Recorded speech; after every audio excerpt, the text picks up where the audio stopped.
Hello hello hello दोस्तों, स्वागत है आप सभी का विरासत एकेडमी के ऑनलाइन प्लेटफॉर्म पे। दोस्तों, आज हम बहुत ही इंपॉर्टेंट टॉपिक पे डिस्कस करेंगे जिसका नाम है जनरल टेस्ट। बहुत सारे बच्चों के लिए जनरल टेस्ट एक इतनी बड़ी कंफ्यूजन है कि लोगों को समझ नहीं आया कि कहां से पढ़ें, क्या क्या क्या क्या आने वाला है। कुछ लोग बोल रहे हैं कंप्रहेंशन आएगा क्या। आप अगर अब जाओगे ना, अगर आप वेबसाइट पे चेक करोगे तो बहुत सारे हैं, लेकिन जो भी ऑफिशियल वेबसाइट पे है बेटा, विरासत एकेडमी आपको वही प्रोवाइड करेगा। क्योंकि अगर आपने ये वीडियो देख लिया तो आपको कहीं और जाने की जरूरत ही नहीं है, क्योंकि हमने एक ही वीडियो में सब कुछ आपको बता दिया है। तो सीयूईटी 2025 जिन भी लोगों को यह लगता है कि देना है, और देना भी चाहिए, क्योंकि अगर आपको इंडिया के प्रेस्टिजियस यूनिवर्सिटीज से पढ़ना है तो उसके लिए national test agency common university test लेता है, और वो 2025 में होगा, और समय भी धीरे धीरे नजदीक आ रहा है। तो आपको अपनी तैयारी में भी लगना है। तो अब आपको यह समझना है कि अगर हमें बीएचयू में एडमिशन लेना है तो सब्जेक्ट कॉम्बिनेशन के साथ, क्योंकि डोमेन तो आपका एक हो जाएगा। डोमेन जैसे अगर आपको हिस्ट्री में एडमिशन लेना है, हिस्ट्री ऑनर्स करना है, तो आपको हिस्ट्री डोमेन लेना है। यदि आपको फिजिक्स लेना है तो फिजिक्स डोमेन लेना है। लेकिन साथ साथ बीएचयू आपका एक जनरल टेस्ट लेता है, जनरल टेस्ट लेता है, साथ साथ एक लैंग्वेज का भी पेपर होता है। लेकिन आज हम लोग बेटा स्पेसिफिकली बात करेंगे जनरल टेस्ट की, क्योंकि जनरल टेस्ट में बहुत सारे कंफ्यूजन्स हैं कि जनरल टेस्ट में क्या होता है, कैसे होता है। तो आज हम लोग उसी को लाइन बाय लाइन समझेंगे कि पर्टिकुलर जो सेक्शंस हैं उसमें क्या क्या आने वाले हैं। और विरासत एकेडमी आपके लिए फ्री बैचेस, जनरल टेस्ट के फ्री बैचेस प्रोवाइड करेगा बेटा।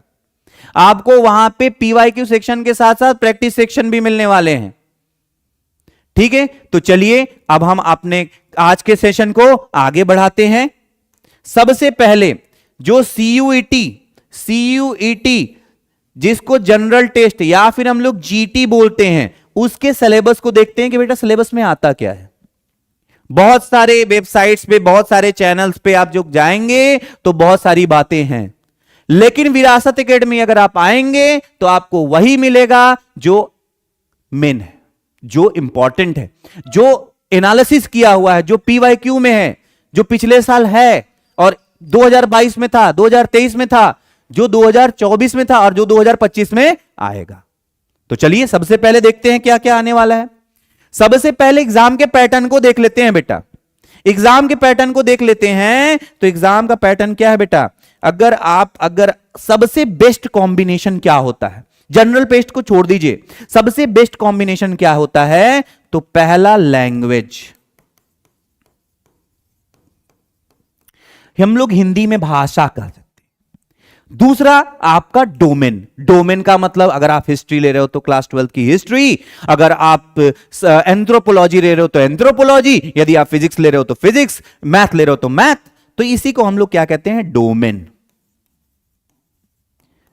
और लास्ट में है बेटा जनरल टेस्ट, लास्ट में है बेटा जनरल टेस्ट। और आज हम लोग स्पेसिफिकली, हम लोग डोमेन की बात कभी और करेंगे, लैंग्वेज की बात कभी और करेंगे, लेकिन आज हम लोग बात करेंगे बेटा जनरल टेस्ट की। और इस वीडियो में जनरल टेस्ट में जितने भी क्वेश्चन आने वाले हैं, जो जो क्वेश्चन जहां से आने वाले हैं, हम उनको देखेंगे कि कौन सा टॉपिक आने वाला है 2025 में, कहां से आने वाला है, हम उसको एनालिसिस कर लेंगे। और उसके बाद एक वीडियो देखा, उसके बाद हम लोग क्या करेंगे, पीवाईक्यू सेक्शन करेंगे। हम आपको पीवाईक्यू सेक्शन प्रोवाइड करेंगे, आप सॉल्व करेंगे।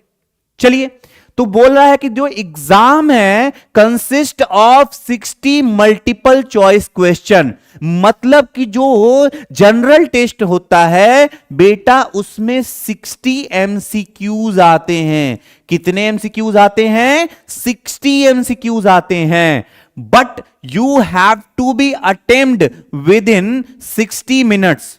और आपको 60 एमसीक्यू कितने मिनट में करने हैं बेटा, 60 मिनट में। लेकिन आप ये समझो कि जो 60 मिनट, जो 60 क्वेश्चन दिए हुए हैं, 60 में आपको 60 नहीं करने हैं, 60 दिया है 50 करने 1 घंटे में। मतलब यदि आपको 60 क्वेश्चन दिया है बेटा तो करना है 50। मतलब आपको 60 मिनट में कितना प्रश्न करना है? 50 प्रश्न। You have to solve 50 question in 60 questions. कोई भी, जैसे कि मान लो हमको क्वेश्चन नंबर 51 आ रहा है और क्वेश्चन नंबर 52 नहीं आ रहा है, हम स्किप कर देंगे, हमारे पास 10 क्वेश्चन छोड़ने का ऑप्शंस हैं। तो आपको 60 में कोई भी 50 करने हैं, 60 में कोई भी 50 करने हैं। और आपको यह ध्यान दीजिए, रेड कॉर्नर, अगर आप सही आंसर करते हो तो सही आंसर के मिलेंगे 5 मार्क्स। सही आंसर के कितने मिलने वाले हैं? 5 मार्क्स। लेकिन अगर आप गलत कर दिए तो बेटा आपका रिड्यूस्ड हो जाएगा -1। आपका रिड्यूस कितना होगा? -1। तो हमें बहुत अच्छे से सिलेबस पता होना चाहिए। और आप आज यह समझ लो कि कोई भी एग्जाम दीजिए, सबसे पहले सिलेबस देखिए बेटा। कोई भी एग्जाम दीजिए, आप यूपीएससी का एग्जाम दीजिए, यूपीपीसीएस का एग्जाम दीजिए, सीयूईटी का एग्जाम देखिए, बेटा सिलेबस अपने पास रखिए। और ये सारे सिलेबस हम आपको अपने टेलीग्राम चैनल पे भी प्रोवाइड कर देंगे। वहां पे विजिट करिए और आप वहां पे सारे सिलेबस को पॉइंट बाय पॉइंट नोट कर लीजिए। चलिए अब देखते हैं कितने सेक्शन से आने वाले हैं। कितने सेक्शन से आने वाले हैं आपको कितना लगता है? 10, 12? देखते हैं। चलिए, तो कितने सेक्शन है बेटा? 6 सेक्शन है। एक्चुअली मेनली तो है 3, लेकिन इसको मैंने एनालिसिस करके 6 सेक्शन में बांट कर दिया है, क्योंकि हम लोग verbal ability, non verbal ability, analytical ability, जो तुम्हारा रीजनिंग के 3 पार्ट हैं, उनको हमने 3 पार्ट में बांट दिया है। क्योंकि हम डायरेक्ट लिख सकते थे रीजनिंग,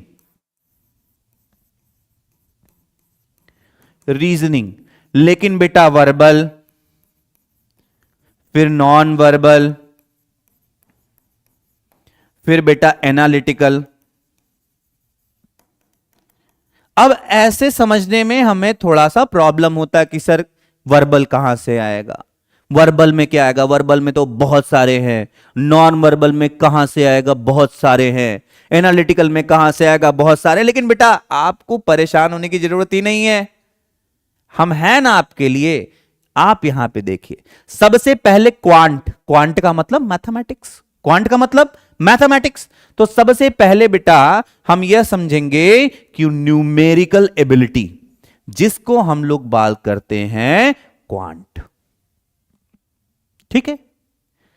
उससे सबसे पहले बेटा general knowledge vast subject, general knowledge vast subject, history, geography, polity, उसके साथ साथ साइंस जितने भी हैं, ये सोशल साइंस के जितने, इकोनॉमिक्स, सर्वे, स्पेशल, नॉन स्पेशल, क्या क्या है, सब कुछ आने वाला है आपका जनरल नॉलेज में। लेकिन स्पेसिफिकली कहां कहां से पढ़ना है, क्या क्या पढ़ना है, उसमें पूरे थोड़ी ना पढ़ रहे। आपको हिस्ट्री पढ़ना शुरू हो गया, हिस्ट्री में कुछ ही कॉन्सेप्ट हैं, जैसे मॉडर्न हिस्ट्री पढ़ना है, मेडुअल और एंशिएंट हिस्ट्री नहीं आता है, क्योंकि आप 4-5 प्रश्न पूछते हैं इसमें से। जनरल नॉलेज में से बेटा 4-5 प्रश्न, तो हिस्ट्री में से कितने आएंगे? एक ही आएगा ना। आप ये समझो, क्वेश्चन को लगाने से पहले, किसी भी सिलेबस को लगाने से पहले बेटा एनालिसिस कर लो। क्यों इतना अपने आप को परेशान करना? अगर आपको यह पता चल गया कि हमें जनरल नॉलेज से 5 क्वेश्चन आने वाले हैं, तो हिस्ट्री से 1 आएगा, क्योंकि 5 सेक्शन है। क्योंकि पूरे के पूरे 5 सवाल हिस्ट्री से नहीं देंगे, ज्योग्राफी भी है, और ज्योग्राफी में भी 2 है, Indian geography, world geography, polity है, इकोनॉमी है, वर्ल्ड इकोनॉमी, इंडियन इकोनॉमी। तो आप बेटा इस चीज को समझ लो। तो क्वेश्चन नेशनल मूवमेंट से आ रहा है हिस्ट्री में, क्वेश्चन मॉडर्न हिस्ट्री से आ रहा है, तो उसके कुछ स्पेसिफिक भाग को देखेंगे। और विरासत एकेडमी पे रिसर्च स्कॉलर ये सारे सब्जेक्ट्स को पढ़ा रहे हैं। ऑलरेडी इन सभी की क्लासेस चल चुकी हैं हमारे चैनल के साथ साथ, हमारे एप्लीकेशन पे भी ये सारी चीजें हो चुकी हैं। आप जाइए, आप हमारे चैनल पे जाइए, आप हमारे ऐप पे जाइए, विजिट करिए, परचेज कीजिए, जहां पे बहुत ही कम आपसे मुद्राएं ली गई हैं, बहुत ही नाम मात्र का बेटा। आप समझिए कि इतने कम में आपको बहुत कुछ मिल जाएगा। और आप क्वालिफाई भी कर जाओगे। तो चलिए टॉपिक पे आते हैं, जनरल नॉलेज, फिर करंट अफेयर्स। करंट अफेयर्स में क्या कहां से आएगा सर, कितने कितने महीने का पढ़े, बताएंगे बताएंगे, सब्र करिए। अगला है general mental ability. General mental ability का मतलब क्या है? जनरल मेंटल एबिलिटी का मतलब क्या होता है बेटा, कि कहां से क्या आ रहा है। जनरल मेंटल एबिलिटी में छोटे छोटे क्वेश्चन होते हैं, नंबर सिस्टम से पूछ लेता है, कभी कभी कभी कभी रीजनिंग से पूछ सकता है, कभी कभी आपसे डायरेक्शन का सवाल पूछ देता है। तो ये जनरल मेंटल एबिलिटी को हम लोग वर्बल भी कह सकते हैं। उसके बाद क्या है, क्वांटिटेटिव रीजनिंग। रीजनिंग वही चीज, डायरेक्शन क्या है, पर्टिकुलर डायरेक्शन क्या है, नंबर सिस्टम क्या है, नंबर सीरीज क्या है, कहां से दो बच्चे बैठे हैं, गोलाई में बैठे हैं, पेड़ का पौधा लगा हुआ है, बहुत सारे सवाल हैं, बहुत सारे। लेकिन स्पेसिफिकली कहां से आ रहा है, क्या आ रहा है, वो हमें देखने की जरूरत है। चलिए स्पेसिफिकली क्या आ रहा है, कहां से आ रहा है, वो हमें देखने की जरूरत है। अब यहां पे है लॉजिकल एंड एनालिटिकल रीजनिंग। देखिए यही बात हमसे बोल रहे थे कि ये हो गया वर्बल इंग्लिश, ये हो गया नॉन वर्बल इंग्लिश, ये हो गया वर्बल एबिलिटी, जिसको हम लोग वर्बल रीजनिंग बोल रहे हैं। इसको बोल देंगे बेटा क्वांटिटेटिव रीजनिंग, और लास्ट में बोल देंगे लॉजिकल एंड एनालिटिकल रीजनिंग। तो टोटल तो पार्ट है बेटा 3, लेकिन हमने आपके सुविधा के लिए इसे हर एक सेक्शन में बांट दिया है कि general knowledge and current affairs को हम लोग एक पार्ट ले लिए, क्वांटिटेटिव एप्टीट्यूड्स को हम लोग एक पार्ट ले लेते हैं, और न्यूमेरिकल एबिलिटी या फिर हम लोग क्वांट्स को एक पार्ट ले लेते हैं। 3 पार्ट में खत्म हो गया। लेकिन उसके अंदर भी कितने पार्ट्स हैं हम आपको डिवाइड करके दिखा दिए। अब चलिए इसके अंदर देखते हैं क्या क्या आता है। तो सबसे पहले अगर हम ओपन करते हैं तो जनरल नॉलेज की बात करते हैं कि जनरल नॉलेज में कहां से क्वेश्चन पूछेगा, क्या क्या क्वेश्चन पूछेगा। डरने की बात नहीं है बेटा। सबसे पहले क्वेश्चन देखिए अवार्ड्स एंड ऑनर्स कि 2000, अगर आपको 2025 का पेपर देखना है तो 2025 से 6 महीने पहले का, 2025 से 6 महीने पहले के कंपेडियम्स आते हैं, न्यूज़पेपर्स आते हैं, दृष्टि आती है, बहुत सारी चीजें हैं, हम भी आपको प्रोवाइड कर देंगे 6 महीने के। आप अवार्ड, जैसे कि मैं आपसे क्वेश्चन पूछूं कि 2023 में बुकर अवार्ड किसको मिला है और किस राइटर को मिला है और साथ साथ किस बुक को मिला है, तो आपको यह पता होना चाहिए। वही चीज है ऑर्बिटल, वैसे answer awards and honours, book and authors, country and capital, साथ में बेटा मुद्रा कि जापान की मुद्रा क्या है, रसिया की मुद्रा क्या है, इंडिया का क्या है, बांग्लादेश का क्या है, यह आपको पता होना चाहिए क्योंकि बेसिक सवाल है। जनरल पॉलिटी, आप ये समझ रहे हो आपको सेक्शंस देंगे तो नहीं, जनरल पॉलिटी में किसका क्या है, जैसे कि स्टेट का क्या बिहेवियर है, कॉन्सेप्ट ऑफ नेशनल इंपॉर्टेंस क्या है, पॉलिटिकल थ्योरीज क्या है। इंडियन हिस्ट्री, देखिए ध्यान से जो आप बात कर रहे हैं, इंडियन हिस्ट्री जो पढ़ रहे हैं, तो ये इंडियन हिस्ट्री मॉडर्न हिस्ट्री की बात कर रहा है। ये नहीं कर रहा है कि एंशिएंट हिस्ट्री दजला फरात पढ़ो, नहीं नहीं नहीं, ये बात कर रहा है मॉडर्न हिस्ट्री की। और जो सबसे इंपॉर्टेंट है बेटा हिस्ट्री में, सबसे इंपॉर्टेंट है इंडियन नेशनल मूवमेंट। उसके साथ साथ बेटा इंपॉर्टेंट डेज क्या है, कितने इंपॉर्टेंट डेज क्या है, उस दिन को क्या हुआ था। जैसे कि क्वेश्चन 2021 में ही पूछा था कि ओजोन डेज कब मनाया जाता है, चिल्ड्रंस डे कब मनाया जाता है, बहुत ही बेसिक क्वेश्चन पूछता है। लेकिन वर्ल्ड डायबिटीज डे कब मनाया जाता है, तो इंपॉर्टेंट डे है, हमको ये चीज भी ध्यान देना है। Science and technology, science and tech में क्वेश्चन बहुत ही नॉमिनल पूछता है कि फिजिक्स के क्वेश्चन पूछ देगा, बायोलॉजी के क्वेश्चन अच्छा स्पेसिफिकली ज्यादा पूछते हैं, लेकिन अब धीरे धीरे स्कोर बढ़ रहा है फिजिक्स की तरफ, क्योंकि मॉडर्न को करंट से जोड़ देगा, पूछ लेगा।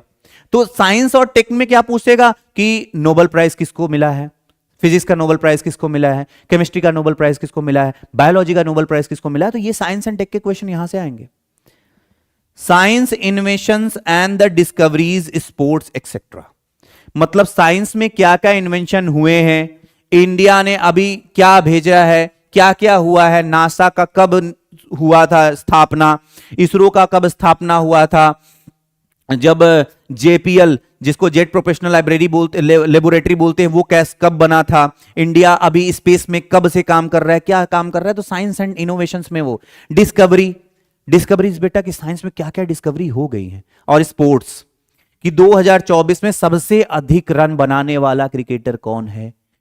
अब उसमें भी हो जाएगा बेटा टेस्ट क्रिकेट में कौन सा है, 2020 में कौन है, 2023 का 2020 वर्ल्ड कप किसने जीता, किसके अगेंस्ट जीता, कितने रन से जीता, ये सारी चीजें हैं। तो सोचिए कितने माइनर लेवल पे जाके क्वेश्चन पूछ रहा है, आपको ये चीज समझना होगा। तो पहला पॉइंट था जनरल नॉलेज। दूसरा point current affairs. Current affairs में मैंने 2 लाइन लिखा, national and international current affairs खत्म, national and international current affairs खत्म।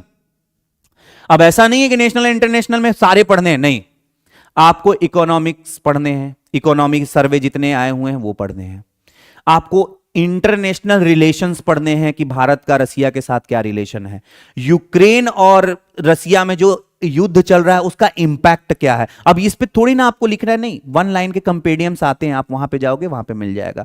इंटरनेशनल रिलेशन क्या है वो भी आते हैं, वो भी पढ़िए।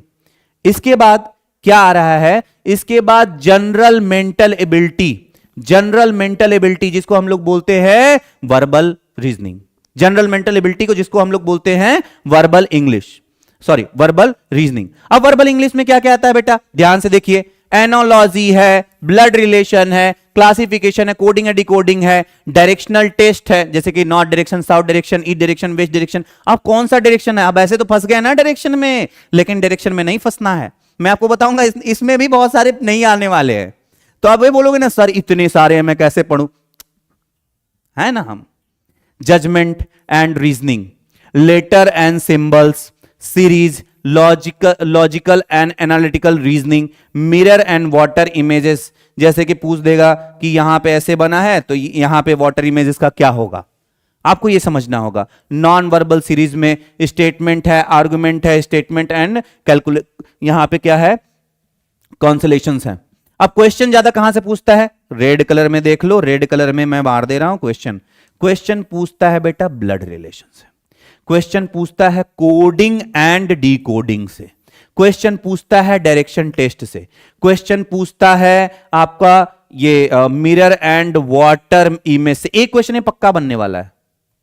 नॉन वर्बल सीरीज से क्वेश्चन पूछता है, तो बाकी जितने हैं बाकी हेल्प करते हैं दूसरे के, थोड़ा थोड़ा पढ़ो, लेकिन जिसको रेड किया उसको ज्यादा पढ़ो, ठीक है। चलिए आगे चलते हैं।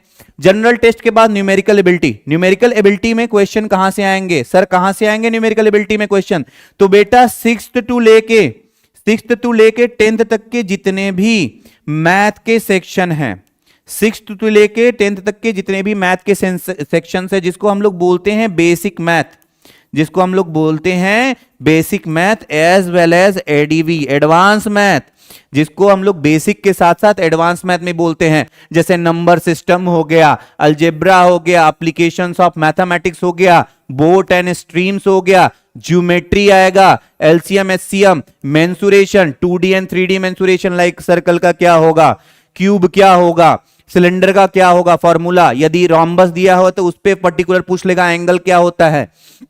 अब यहां पे पार्टनरशिप, परसेंटेज में भी प्रॉफिट एंड लॉस, परसेंटेज में डायरेक्ट क्वेश्चन दे देगा, प्रॉफिट एंड लॉस का क्वेश्चन दे देगा, सीआई का दे देगा। अब आपको यह चीज समझना है बेटा कि क्वेश्चन कहां से आता है, तो जब हम लोग इसके सेक्शंस में चलेंगे तो भी एक एक पॉइंट को देखेंगे कि इसके सेक्शंस क्या क्या आने वाले हैं। अभी तो हम लोग सिर्फ सिलेबस को देख रहे हैं, सिलेबस को देखना भी बहुत जरूरी है। यहां पे percentage, probability, problem on trains, लेकिन जैसे कि क्वेश्चन दे देगा एक स्टेशन है, 2 ट्रेन इधर से एक ट्रेन इधर से दूर पार कर रही है, तो कितने मिनट में पार कर जाएगी, कितना टाइम लगेगा, तो उसको भी हमें समझने की जरूरत है। Profit and loss, relation and proportion, ratio and proportion तो बहुत ही इंपॉर्टेंट है बेटा, रेशियो एंड प्रपोर्शन बहुत इंपॉर्टेंट है। सिंप्लीफिकेशन है, अप्रोक्सीमेशन है, ये स्टैटिक्स है, टाइम एंड वर्क है, वाटर एंड वाटर से रिलेटेड भी क्वेश्चन आता है, पाइप से रिलेटेड क्वेश्चन आता है। तो ऐसा है कि बहुत सारे पॉइंट्स नहीं लिखे हैं, वो भी आएंगे, लेकिन विरासत एकेडमी में आपको सब कुछ मिलेगा, आपको कहीं से भी परेशान होने की जरूरत नहीं है। आगे देखिए, आगे बेटा क्वांटिटेटिव रीजनिंग, वही नॉन वर्बल में क्या है, arithmetic number series, arithmetical reasoning, algebra, geometry, data interpretation, जिसको हम लोग डीआई बोलते हैं, जिसको हम लोग क्या बोलते हैं, डीआई का एक सवाल रहेगा। डीआई के एक ही सवाल में 5 सेक्शन दे देते हैं, आप चूज करते रहो, 5 नंबर का दे दिया, तो कभी कभी यह भी दे सकता है डीआई। तो अब डीआई पढ़ना है, और डीआई पढ़ने के लिए आपको हर चीज आना चाहिए, प्रॉफिट लॉस आना चाहिए, जितने भी हम लोगों ने ये बेसिक मैथ की बात की है, बेसिक मैथ की बात की है, यहां पे आपको पूरा का पूरा डीआई को सॉल्व करने के लिए आना चाहिए। फिर लास्ट में क्या बचा बेटा, logical and analytical reasoning. Logic की बात करेंगे यहां पे कोई ना मैथ की जरूरत होगी, ना यहां पे आपको कुछ कॉन्सेप्ट लगाने की जरूरत होगी, बस आपको एनालिसिस करना है कि डायरेक्शन दे दिया तो एनालिसिस करना है कि कैसा बिहेवियर है, और बाकी चीजें दे दिया तो कैसा है। तो एनालॉजी के case and effect, logical detection series है बेटा, नॉन वर्बल रीजनिंग भी है, स्टेटमेंट एंड कंक्लूजन्स हैं। जैसे स्टेटमेंट दे दिया, उसका कंक्लूजन क्या होगा, 4 कॉन्सेप्ट दे दिया, चारों का आंसर क्या होगा, तो उसके भी चीजों को हमें समझना है। तो आई होप आपको हमारा ये पूरा का पूरा एक्सप्लेनेशन समझ में आया होगा। और बेटा देखिए, दिसंबर चालू हो गया है, जनवरी फरवरी बीतेगा, जैसे ही आएगा मार्च और पेपर हो जाएंगे शुरू, तो अभी से लगिए। और बेटा अगर आपको युद्ध लड़ना है तो आपको एक सारथी की जरूरत होगी। विरासत एकेडमी आपको एक सारथी की तरह काम करेगा और आपको युद्ध जीतने में पूरा का पूरा आपके साथ खड़ा रहेगा। तो आप आइए, हम और आप मिलकर जनरल टेस्ट पेपर को खत्म कर देते हैं। अगर आपको हमारा यह वीडियो अच्छा लगा हो तो प्लीज हमारे चैनल पे जाइए, लाइक करिए, सब्सक्राइब करिए, शेयर करिए। तब तक के लिए धन्यवाद और मेहनत करते रहिए।